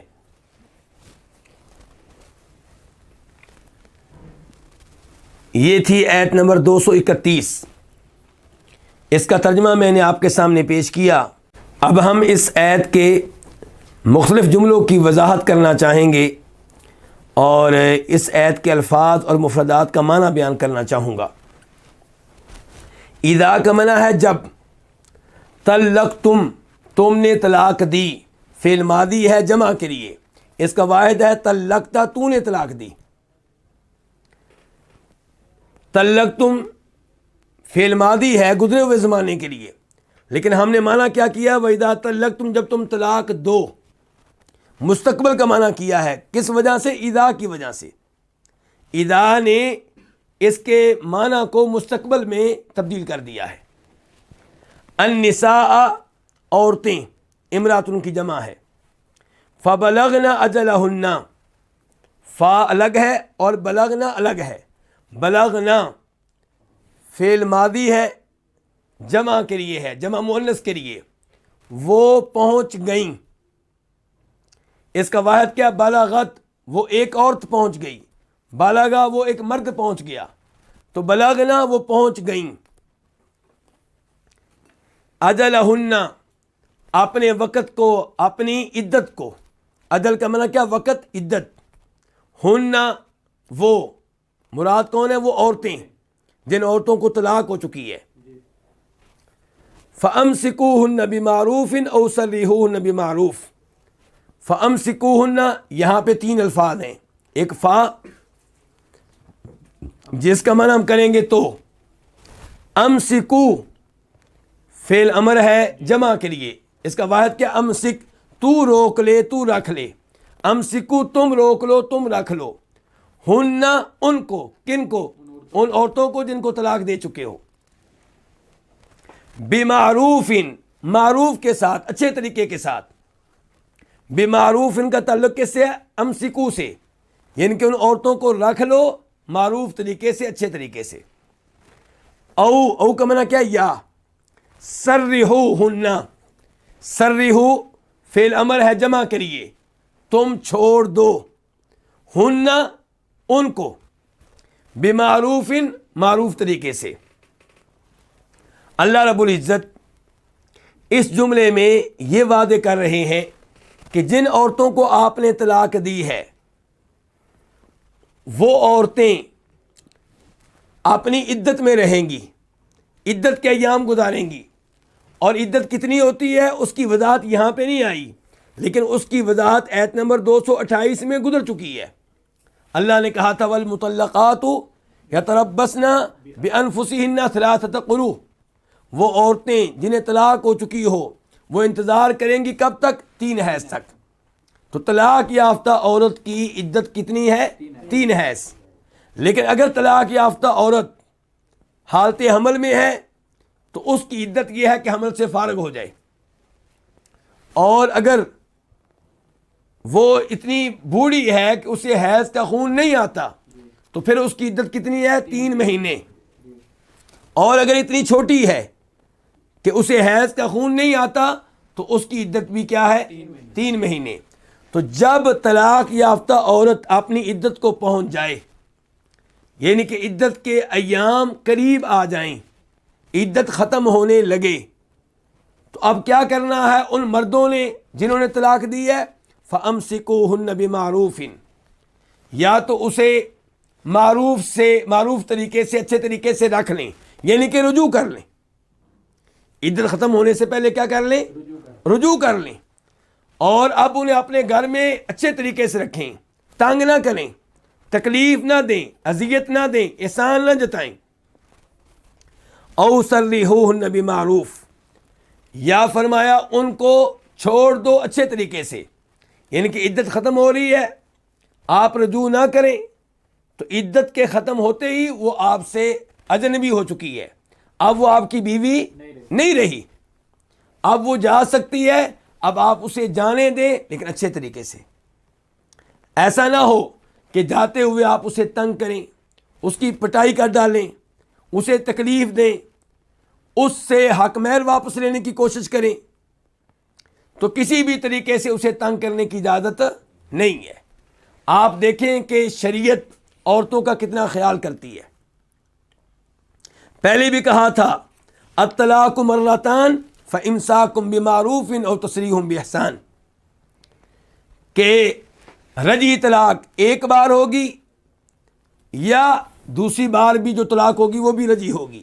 اور ہر رجعی طلاق کے بعد اللہ تعالیٰ کہہ رہے ہیں آپ یا تو رجوع کریں اچھے طریقے سے اور یا عورت کو چھوڑ دیں اچھے طریقے سے. اور یہاں پہ بھی کہا ہے کہ جب عورتوں کو طلاق دو اور عدت ختم ہونے لگے تو اس سے پہلے ان سے رجوع کر لو اچھے طریقے سے، یا پھر عدت ختم ہونے دو اور ان کو چھوڑ دو اچھے طریقے سے. تو اس سے پتہ چلا کہ دین اسلام عورتوں کے حقوق کی حفاظت کرتا ہے. اس کے بعد فرمایا وَلَا تُمْسِكُوهُنَّ ضِرَارًا لِتَعْتَدُوا، لا نہیں کے لیے ہے، منع کرنے کے لیے ہے، روکنے کے لیے ہے. لا تمسکو، اور تم نہ روکو، تم نہ ان کو رکھو. تو تم سکو یہ فعل مضارع ہے جمع کے لیے، اس کا واحد کیا ہوتا ہے؟ تم سکو، تو رکھتا ہے، تو روکتا ہے. تم سکو اصل میں کیا تھا؟ تم سکونا، نون گر گیا کس کی وجہ سے؟ لا کی وجہ سے. تو ولا تم سکوہن، اور تم ان کو نہ رکھو، ان کو نہ روک کر رکھو. ضرارن، انہیں نقصان پہنچانے کے لیے. ضرارن یہ مصدر ہے فعل ضار سے، درارن ترکیب کے لحاظ سے مفعول لہو بن رہا ہے کہ آپ نے جن عورتوں کو طلاق دی ہے ان سے اگر آپ رجوع کرتے ہیں تو اس لیے رجوع نہ کریں کہ آپ کا ارادہ یہ ہے کہ میں اس کو تنگ کروں گا، اس کو تکلیفیں دوں گا۔ فرمایا ولا تمسکوہن ضرارن، اور ان کو نہ روکے رکھو، ان سے رجوع نہ کرو، ضرارن انہیں نقصان پہنچانے کے لیے، انہیں تکلیف دینے کے لیے، لتعتدوا تاکہ تم ظلم و زیادتی کرو۔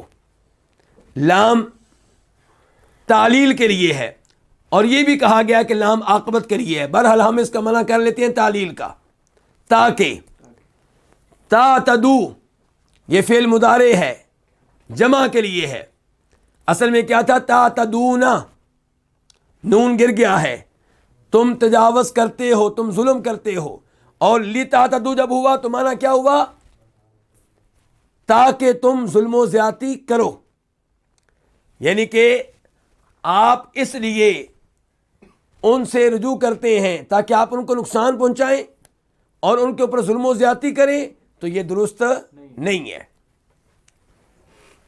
اس سے پتہ چلا کہ اگر کوئی اپنی بیوی سے اس لیے رجوع کرتا ہے کہ اس کو نقصان پہنچائے، اس کو تنگ کرے، فارغ بھی نہیں کیا کہ کسی اور سے نکاح کرے، اور خود اس سے تعلق بھی قائم نہیں کرتا، اس کے حقوق ادا نہیں کرتا، اسے نان و نفقہ نہیں دیتا، اسے تنگ کر رہا ہے، تکلیفیں دے رہا ہے، تو یہ ظلم و زیادتی ہے۔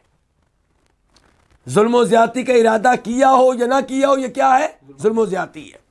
اگر آپ کہتے ہیں کہ لام تعلیل کی ہے تو اس کا مطلب یہ ہوگا کہ آپ نے رجوع اسی لیے کیا ہے تاکہ آپ اسے نقصان پہنچائیں اور ظلم و زیادتی کریں، اور اگر آپ کہتے ہیں لام عاقبت کی ہے تو پھر اس کا مطلب یہ ہوگا کہ آپ نے رجوع اس لیے کیا ہے کہ اس کو نقصان پہنچائیں، اور نقصان پہنچانے کے لیے رجوع کریں گے تو اس کا نتیجہ کیا نکلے گا کہ یہ ظلم و زیادتی ہے۔ اس کے بعد اللہ تعالیٰ فرماتے ہیں وَمَن يَفْعَلْ ذَلِكَ فَقَدْ ظَلَمَ نَفْسَهُ، اور جو یہ کام کرے گا تو یقیناً اس نے اپنے اوپر ظلم کیا ہے۔ من کا معنی کیا؟ جو یفعل کرے گا، یفعل فعل مضارع ہے واحد کے لیے، اصل میں تھا یفعلو، لام کے اوپر پیش تھی، لیکن من کی وجہ سے لام سے پیش جو ہے ختم کر کے اس کے اوپر سکون لایا گیا، جزم لائی گئی۔ وَمَن يَفْعَلْ ذَلِكَ، اور جو یہ کرے، یہ کیا؟ یہ کام لوگ ذالک اس میں اشارہ ہے، مشار الیہ کیا ہے؟ اشارہ کدھر جا رہا ہے؟ یعنی کہ طلاق یافتہ عورت سے اس لیے رجوع کرنا تاکہ آپ اسے نقصان پہنچائیں، جو یہ کام کرے گا فقط ظلم نفسہ، تو تحقیق اس نے اپنے اوپر ظلم کیا ہے۔ قد کا معنی قد کس لیے؟ تاکید کے لیے، تحقیق کے لیے، یقیناً، بے شک، بلا شبہ، ظلم فعل ماضی ہے واحد کے لیے، اس نے ظلم کیا ہے، نفسہ اپنے اوپر، یعنی کہ آپ نے رجوع اس لیے کیا تاکہ اس لڑکی کو تنگ کریں، اس کو نقصان پہنچائیں، لیکن اللہ تعالیٰ وارننگ دے رہے ہیں، خبردار کر رہے ہیں، تو سمجھتا ہے کہ تو اس کے اوپر ظلم کر رہا ہے، نہیں، تو اپنے اوپر ظلم کر رہا ہے۔ روز قیامت جب سزا ملے گی، جب عذاب ملے گا، تب تمہیں احساس ہوگا کہ میں نے اس کے اوپر ظلم نہیں کیا بلکہ اپنے اوپر ظلم کیا ہے۔ اور یہ الفاظ بھی بتا رہے ہیں کہ دین اسلام کس طرح عورتوں کا دفاع کرتا ہے، عورتوں کے حقوق کی حفاظت کرتا ہے۔ اللہ رب العزت یہاں پہ مردوں کو وارننگ دے رہے ہیں، انہیں خبردار کر رہے ہیں، اور کہہ رہے ہیں کہ دھیان سے، عورت مسکین مخلوق ہے، کمزور مخلوق ہے، تم یہ سمجھتے ہو کہ تم اس سے رجوع کر کے اسے نقصان پہنچاؤ گے، تمہیں کوئی پوچھنے والا نہیں ہوگا، اللہ رب العزت سب دیکھ رہے ہیں، اس کا حساب کتاب دینا پڑے گا، اس کا نتیجہ تمہارے حق میں اچھا نہیں ہوگا۔ اور یہاں سے یہ بھی پتہ چلا کہ انسان جب بھی گناہ کرتا ہے اپنے اوپر ظلم کرتا ہے، انسان جب بھی معصیت کا ارتکاب کرتا ہے اپنے اوپر ظلم کرتا ہے۔ نماز نہ پڑھنا اپنے اوپر ظلم ہے، رمضان کے روزے نہ رکھنا اپنے اوپر ظلم ہے، سودی ملازمت کرنا اپنے اوپر ظلم ہے، کسی کو گالی دینا، کسی کو تھپڑ مارنا، کسی پہ تہمت لگانا اپنے اوپر ظلم ہے۔ اس کے بعد اللہ تعالیٰ فرماتے ہیں وَلَا تَتَّخِذُوا آيَاتِ اللَّهِ هُزُوًا، اور نہ بناؤ اللہ کی آیتوں کو مذاق، اللہ کی آیتوں کو مذاق نہ بناؤ۔ لا نہیں کے لیے ہے، منع کرنے کے لیے ہے۔ تتخذوا فعل مضارع ہے جمع کے لیے، اصل میں تھا تتخذون، تم بناتے ہو، اس کا واحد کیا تتخذوا تو بناتا ہے، لیکن لا نہیں کے لیے داخل ہوا تو نون گر گیا، اور معنی اب کیا ہو گیا ولا تتخذوا، اور تم نہ بناؤ آیات اللہ، اللہ کی آیتوں کو۔ آیات جمع ہے کس کی؟ آیت ان کی، اور تم نہ بناؤ اللہ کی آیتوں کو، کیا نہ بناؤ؟ ہزوا، مذاق نہ بناؤ۔ یہ بھی اللہ رب العزت کی طرف سے بہت بڑی وارننگ ہے۔ اللہ تعالیٰ کہہ رہے ہیں کہ میری آیتوں کو مذاق نہ بناؤ۔ اللہ تعالیٰ کی آیتوں کو مذاق بنانا یہ اپنے آپ کو دائرہ اسلام سے خارج کرنا ہے۔ اگر کوئی اللہ کی آیتوں کے ساتھ مذاق اڑاتا ہے، قرآن کی کسی آیت کا مذاق اڑاتا ہے، قرآن کے کسی حکم کا مذاق اڑاتا ہے، قرآن کے بیان کردہ کسی مسئلے کا مذاق اڑاتا ہے، تو وہ اپنے آپ کو دائرہ اسلام سے نکال کے دائرہ کفر میں داخل کر لے گا۔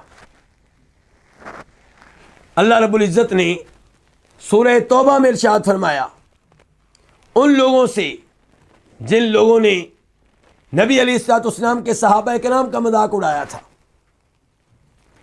اللہ تعالی نے کہا تھا لا تعتذروا قد کفرتم بعد ایمانکم، کہ اب بہانے کرنے کی ضرورت نہیں ہے، تم ایمان لانے کے بعد کافر بن چکے ہو۔ تو اللہ نے ان کے استہزاء کے اوپر کفر کا استعمال کیا ہے کہ یہ کام کفریہ ہے۔ اور یہاں پہ دو معنی مراد ہو سکتے ہیں، ایک یہ کہ اللہ تعالیٰ سختی سے کہہ رہے ہیں کہ آپ طلاق یافتہ لڑکی سے اس لیے رجوع نہ کریں تاکہ آپ اس کو نقصان پہنچائیں۔ یہ حکم نازل ہو جانے کے بعد، یہ وارننگ سن لینے کے بعد بھی اگر کوئی اپنی طلاق یافتہ بیوی سے رجوع کرتا ہے تاکہ اسے نقصان پہنچائے، تو وہ اللہ تعالیٰ کے اس حکم کا مذاق اڑا رہے ہیں۔ اللہ تعالیٰ کے اس حکم کی خلاف ورزی کرنا گویا کہ اللہ کے حکم کا کیا ہے؟ مذاق اڑانا ہے۔ تو اللہ تعالیٰ کہہ رہے ہیں میرے احکام کا، میری آیات کا، میرے احکام کا مذاق نہ اڑاؤ۔ ایسا شخص کافر نہیں ہوگا جو اپنی طلاق یافتہ عورت سے اس لیے رجوع کرتا ہے تاکہ اسے نقصان پہنچائے، حالانکہ اس کو حکم معلوم ہے، پھر بھی یہ کام کرتا ہے، گنہگار ہے۔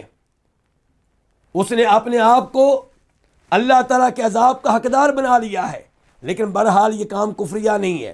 لیکن اگر کوئی بھی شخص قرآن کی کسی بھی آیت کا، قرآن کے کسی بھی مسئلے کا، قرآن کے کسی بھی حکم کا، قرآن کے کسی بھی جملے کا مذاق اڑاتا ہے اور نیت مذاق اڑانے کی ہے، تو پھر ایسا آدمی کافر ہو جائے گا۔ وَلَا تَتَّخِذُوا آیَاتِ اللَّهِ هُزُوًا، اور اللہ تعالیٰ کی آیتوں کا، اللہ تعالیٰ کی آیتوں کو مذاق نہ بناؤ۔ یہاں پہ ایک حدیث کا تذکرہ کر دینا مناسب ہوگا، جسے امام ابو داؤد اپنی سنن میں لے کر آئے ہیں۔ فرماتے ہیں نبی علیہ الصلوۃ والسلام تین چیزیں ایسی ہیں جن کا اظہار سنجیدگی کے ساتھ کیا جائے تو تب بھی انہیں سنجیدہ لیا جائے گا، اور اگر ان کا اظہار مذاق کے طور پہ کیا جائے تب بھی شریعت انہیں سنجیدہ لے گی۔ کون سی تین چیزیں؟ نکاح اور طلاق اور طلاق سے رجوع۔ یعنی کہ اگر کوئی نکاح کرتا ہے، نکاح ہو گیا، دو گواہ موجود تھے، حق مہر مقرر ہو گیا، وہ 2 منٹ کے بعد کہتا ہے میں تو مذاق کر رہا تھا، کوئی نکاح نہیں ہوا، شریعت کہتی ہے تمہارا نکاح ہو چکا ہے۔ اور اگر کوئی اپنی بیوی کو طلاق دینے کے بعد کہتا ہے میں نے طلاق دی تھی مذاق سے، شریعت اس طلاق کا اعتبار کرے گی، وہ چاہے کہتا رہے کہ یہ مذاق تھا۔ ایسے ہی اگر کوئی اپنی طلاق یافتہ بیگم سے عدت کے دوران رجوع کرتا ہے اور رجوع کرنے کے بعد کہتا ہے کہ میں نے تو مذاق کیا تھا، شریعت اس کو رجوع مانے گی، اسلامی قاضی جج اس کو رجوع مانے گا، چاہے اس نے مذاق کے انداز میں رجوع کیا ہو۔ اور اس میں وارننگ ہے ان لوگوں کے لیے جو فلموں میں کام کرتے ہیں، ڈراموں میں کام کرتے ہیں، اور مذاق میں وہاں پہ کیا ہوتا ہے؟ نکاح ہو جاتا ہے۔ اور پھر طلاق بھی ہو جاتی ہے، رجوع بھی ہو رہا ہوتا ہے۔ تو شریعت کیا کہتی ہے کہ یہ نکاح جس کو آپ مذاق سمجھ رہے ہیں، یہ نکاح واقع ہو چکا ہے۔ اور اگر ایسے ہی کسی ڈرامے میں میاں بیوی کام کر رہے ہیں اور مذاق میں ڈرامے کے اوپر عمل کرتے ہوئے طلاق دے ڈالتا ہے خاوند، تو طلاق ہو جائے گی۔ تو اللہ تعالیٰ کہتے ہیں وَلَا تَتَّخِذُوا آیَاتِ اللَّهِ هُزُوًا، اللہ تعالیٰ کی آیتوں کو مذاق نہ بناؤ۔ اس کے بعد اللہ تعالیٰ فرماتے ہیں وَاذْكُرُوا نِعْمَتَ اللَّهِ عَلَيْكُمْ وَمَا أَنزَلَ عَلَيْكُمْ مِنَ الْكِتَابِ وَالْحِكْمَةِ يَعِظُكُمْ بِهِ۔ واو کا معنی ہے اور، اذکروا تم یاد رکھو، یاد کرو۔ اذکروا فعل امر ہے جمع کے لیے، اس کا واحد کیا ہوتا ہے؟ اذکر، تو یاد کر۔ نعمت اللہ، اللہ کی نعمتوں کو۔ نعمت لفظ اگرچہ مفرد آیا ہے لیکن مفرد مضاف ہے لفظ اللہ کی طرف، تو یہاں پہ یہ معنی جو ہوگا وہ جمع کا ہوگا۔ جیسے اللہ فرماتے ہیں وَإِن تَعُدُّوا نِعْمَتَ اللَّهِ لَا تُحْصُوهَا، اگر تم اللہ کی نعمتوں کو شمار کرنا چاہو شمار نہیں کر سکو گے۔ ایسے یہاں پہ ہے کہ اللہ کی نعمتوں کو یاد کرو، علیکم جو تمہارے اوپر ہیں، وما انزل علیکم، دوسرے نمبر پہ کس کو یاد کرو؟ ما انزلہ، اس کتاب و حکمت کو یاد رکھو جو اللہ نے تمہارے اوپر نازل کی ہے۔ ما اسم موصول الذی کے معنی میں، انزلہ اس نے نازل کی، اتاری کس نے؟ اللہ نے، علیکم تمہارے اوپر، من کون سا؟ بیانیہ، یہ من بیان کر رہا ہے معنی کس کا؟ ما کا۔ جو اللہ نے اتاری، وہ جو کیا ہے؟ من الکتاب، وہ جو کیا ہے؟ کتاب، قرآن کریم، والحکمہ، اور حکمت، حکمت سے مراد کیا ہے؟ سنت، نبی علیہ السلام کی احادیث۔ یعظکم بہ، یعظکم، یعظ فعل مضارع ہے واحد کے لیے، وہ واعظ کرتا ہے، نصیحت کرتا ہے، کون؟ اللہ تعالیٰ، کم تمہیں، بہ اس کے ساتھ، کس کے ساتھ؟ بہ کی ضمیر کہاں جاری؟ ما انزلہ کی طرف، جو اللہ نے نازل کیا ہے قرآن، جو اللہ نے حکمت نازل کی ہے حدیث، اس کے ساتھ اللہ تعالیٰ تمہیں نصیحت کر رہا ہے۔ یعظکم یہ حال ہے انزلہ سے۔ اب اس آیت کی تفسیر کیا ہوئی؟ اللہ تعالیٰ کہہ رہے ہیں کہ میری نعمتوں کو یاد رکھو۔ اللہ کی نعمتوں کو یاد رکھنا ہے دل کے ساتھ، دل میں اللہ کی نعمتوں کا اعتراف ہو، دل میں یہ اعتراف ہو کہ اولاد یہ اللہ کا میرے اوپر کرم ہے، یہ مال جو میرے پاس ہے اللہ کا کرم ہے، یہ جو علم میرے پاس ہے اللہ کا کرم ہے، اللہ کا فضل ہے، یہ عہدہ جو میرے پاس ہے، یہ عزت جو میرے پاس ہے، یہ کس نے دی ہے؟ اللہ نے دی ہے۔ یہ احساس کہاں ہونا چاہیے؟ دل میں۔ اور دوسرے نمبر پہ اللہ کی نعمتوں کا تذکرہ زبان کے ساتھ، زبان کے ساتھ آپ نعمت کو منسوب کر رہے ہوں کس کی طرف؟ اللہ کی طرف۔ لوگوں کے سامنے آپ بار بار کہتے ہوں کہ یہ اولاد میرا تو کوئی کمال نہیں، اللہ نے دی ہے، یہ مال میرا کوئی کمال نہیں، کوئی یہ نہ سمجھے کہ میں بہت پڑھا لکھا تھا اس لیے مال مل گیا، نہیں، اللہ کا فضل و کرم ہے، ورنہ کتنے ہی پڑھے لکھے ہیں جو مال سے محروم ہیں۔ یہ جو مجھے دین اسلام مل گیا ہے، توحید کی نعمت مل گئی ہے، میرا کوئی کمال نہیں، یہ اللہ کا کمال ہے۔ وَأَمَّا بِنِعْمَةِ رَبِّكَ فَحَدِّثْ، اپنے رب کی نعمتوں کا تذکرہ کریں۔ اور تذکرہ کرنے کا مطلب یہ نہیں ہے کہ آپ اللہ کی نعمتیں بیان کرتے ہوئے اپنا تذکرہ کر رہے ہوں، میں نے یہ کیا، میں نے یہ کیا۔ دیکھا گیا کئی لوگوں کو کہ جو اپنی میں بیان کرنے کے لیے حوالہ کس کا دیتے ہیں؟ قرآن کی اس آیت کا کہ وَأَمَّا بِنِعْمَةِ رَبِّكَ فَحَدِّثْ، اللہ نے کہا جی میری نعمتوں کا اظہار کریں تو اس لیے میں بیان کر رہا ہوں۔ اللہ کی نعمتوں کا اظہار یہ ہے کہ آپ کہیں کہ میرے اوپر اللہ نے یہ بھی احسان کیا، یہ بھی کیا، میرا کوئی کمال نہیں، میں کچھ بھی نہیں ہوں، اللہ نے اپنا فضل کیا، اللہ نے اپنا کرم کیا ہے۔ اور تیسرے نمبر پہ اللہ کی نعمتوں کا ذکر کیسے ہوگا کہ آپ اللہ کی نعمتوں کا عملی طور پہ شکر بجا لائیں۔ ایک تھا قول کے ساتھ، زبان کے ساتھ، اب کیا عملی طور پہ آپ اللہ کی نعمتوں کا شکر بجا لاتے ہوئے کبھی نماز پڑھ رہے ہوں، کبھی روزے رکھ رہے ہوں، کبھی صدقہ خیرات کر رہے ہوں، اور کبھی آپ اپنی اولاد کو اس لیے نمازی بنا رہے ہوں، اس لیے توحیدی بنا رہے ہوں، اس لیے عالم دین بنا رہے ہوں کہ اللہ کی نعمت ہے اور اللہ کی نعمت کے شکر کا طریقہ یہ ہے کہ اپنی اولاد کو اللہ کی عبادت میں رکھوں، اللہ کے دین کا عالم بناؤں، اللہ کے کلام کا حافظ بناؤں۔ فرمایا وَاذْكُرُوا نِعْمَتَ اللَّهِ عَلَيْكُمْ، اللہ کی جو نعمتیں ہیں انہیں یاد رکھو، ان کا تذکرہ کرتے رہو، اور جو اللہ نے تمہارے اوپر کتاب و حکمت اتاری ہے اسے بھی یاد رکھو۔ تو کیا اللہ نے جو قرآن اتارا ہے، جو حدیث اتاری ہے، یہ اللہ کی نعمت نہیں ہے؟ یہ بھی اللہ کی نعمت ہے، تو اس کا الگ سے تذکرہ کیوں کیا؟ کیونکہ یہ عام نعمت نہیں ہے، بہت بڑی نعمت ہے۔ تو خوش نصیب ہیں وہ لوگ جن کو اللہ نے یہ نعمت دی، جن کا تعلق اللہ نے اس نعمت کے ساتھ پیدا کر دیا۔ تو جو قرآن کے ساتھ جڑے ہوئے ہیں، نبی علیہ السلام کی حدیث کے ساتھ جڑے ہوئے ہیں، یہ خوش نصیب ہیں۔ کاش وہ اپنی خوش نصیبی کو سمجھ لیں، اور کاش ان کا تعلق قرآن و حدیث کے ساتھ اخلاص کی بنیاد پہ ہو، اللہ کو راضی کرنے کے لیے ہو، اللہ سے اجر و ثواب لینے کے لیے ہو۔ تو یہ بہت بڑی نعمت ہے جس کا اللہ نے خصوصی طور پہ تذکرہ کیا ہے، خصوصی طور پہ اللہ نے یہ نعمت یاد دلائی ہے۔ یعظکم بہ، اللہ تعالیٰ کہہ رہے ہیں کہ میں کتاب و سنت کے ساتھ، قرآن و حدیث کے ساتھ تمہیں واعظ کر رہا ہوں، تمہیں نصیحت کر رہا ہوں۔ واتقوا اللہ، اتقوا فعل امر ہے جمع کے لیے، تم ڈرو کس سے؟ اللہ تعالیٰ سے۔ وَاعْلَمُوا، اور جان لو، اعلموا فعل امر ہے جمع کے لیے، تم جان لو، اس کا واحد ہوتا ہے اعلم، تو جان لے، ان اللہ، کیا جان لو کہ اللہ تعالیٰ بکل شیء علیم، ہر چیز کا علم رکھنے والا ہے۔ انا جو ہے اس کا اسم کیا ہے؟ لفظ اللہ، اور اس کی خبر کیا؟ علیم، اور بکل شیء علیم کے متعلق ہے۔ اللہ علم رکھنے والا ہے کس کا؟ ہر چیز کا۔ کل کا معنی کیا؟ ہر، شیء چیز، علیم بخوبی علم رکھنے والا ہے۔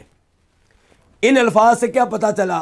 نمبر ایک، اتقوا اللہ، ہر معاملے میں اللہ سے ڈرتے رہنا چاہیے، اور اللہ سے ڈرنے والا وہی ہوگا جو اللہ کے ہر آرڈر پہ عمل کرنے والا ہوگا، اور اللہ نے جس چیز کو حرام قرار دیا ہے، ممنوع قرار دیا ہے، اس سے دور رہنے والا ہوگا۔ تو اللہ کے تقویٰ کا تقاضا یہ ہے کہ آپ تمام فرائض و واجبات پہ عمل پیرا ہوں، اور جو جو چیزیں حرام ہیں، ممنوع ہیں، ان سے دور رہیں۔ اور اللہ نے کہا جان لو کہ اللہ تعالیٰ ہر چیز کے بارے میں علم رکھنے والے۔ اس سے کیا پتہ چلا؟ کہ اللہ کے ناموں اور صفات کا علم ہونا چاہیے، آپ کو پتہ ہونا چاہیے کہ اللہ علیم ہے، اور کس حد تک علیم ہے۔ اللہ اس حد تک علیم ہے کہ کوئی بھی چیز اللہ کے علم سے باہر نہیں ہے، تو یہ علم لینا چاہیے۔ توحید اسماء و صفات کے بارے میں معلومات ہونی چاہیے، اللہ کے ناموں کے بارے میں، اللہ کے ناموں کے بارے میں علم ہونا چاہیے، الفاظ کے لحاظ سے بھی، معنی و مفہوم کے لحاظ سے بھی۔ آپ کو پتہ ہو کہ اللہ کے نام علیم ہے، اور یہ بھی پتہ ہو کہ اللہ کے نام علیم کا مطلب کیا ہے، اور آپ اللہ تعالیٰ کے اس نام کے تقاضوں کے مطابق زندگی گزار رہے ہوں۔ جب ایسا ہوگا تو پھر آپ کے لیے خوشخبری ہے۔ فرماتے ہیں نبی علیہ الصلوۃ والسلام، جس نے اللہ کے 99 نام یاد کر لیے تو اللہ تعالیٰ اسے کہاں جگہ دیں گے؟ جنت میں جگہ دیں گے۔ 99 نام آپ کو آتے ہوں، معنی مفہوم آپ جانتے ہوں، اور ان کے تقاضوں کے مطابق زندگی گزارتے ہوں، تو یقیناً اللہ رب العزت آپ کو جنت میں جگہ دے گا۔ اللہ رب العزت سے دعا ہے کہ اللہ تعالیٰ ہمیں قرآن سیکھنے کی توفیق دے۔ آخر میں یہ ایک بات کرنا چاہوں گا کہ اللہ نے یہاں پہ بھی آخر میں وارننگ دے دی ہے کہ میں نے احکام بتا دیے عورتوں کے بارے میں، طلاق کے احکام، اب مجھ سے ڈرتے رہو، اور یہ ذہن میں رکھو کہ مجھے تمہاری ایک ایک چیز کا علم ہے، تمہاری ایک ایک حرکت کا علم ہے۔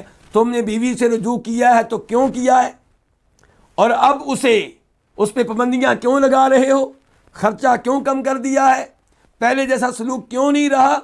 اللہ ایک ایک چیز کے بارے میں علم رکھتے ہیں۔ یہ وارننگ ہے مردوں کے لیے، اور اس میں خوشخبری ہے عورتوں کے لیے، اور اس سے بھی پتہ چلا کہ اللہ رب العزت کتنے مہربان ہیں، مردوں کے ساتھ ساتھ عورتوں پہ بھی۔ مردوں پہ اس لیے مہربان ہیں کہ ان کو وارننگ دے دی ہے تاکہ صحیح زندگی گزاریں، روز قیامت کے عذاب سے بچ جائیں، اور عورتوں کے لیے اس میں رحمت ہے کہ مردوں کو جب وارننگ دے دی ہے تو اب مرد ان پہ ظلم کرنے سے بچیں گے اور اجتناب کریں گے۔ اللہ رب العزت ہمیں اپنی ذات سے صحیح معنوں میں ڈرنے کی توفیق عنایت فرمائے، اور اللہ تعالی ہمیں اپنے نام سیکھنے کی اور ان کا معنی و مفہوم جاننے کی اور ان کے تقاضوں کے مطابق زندگی گزارنے کی توفیق عنایت فرمائے۔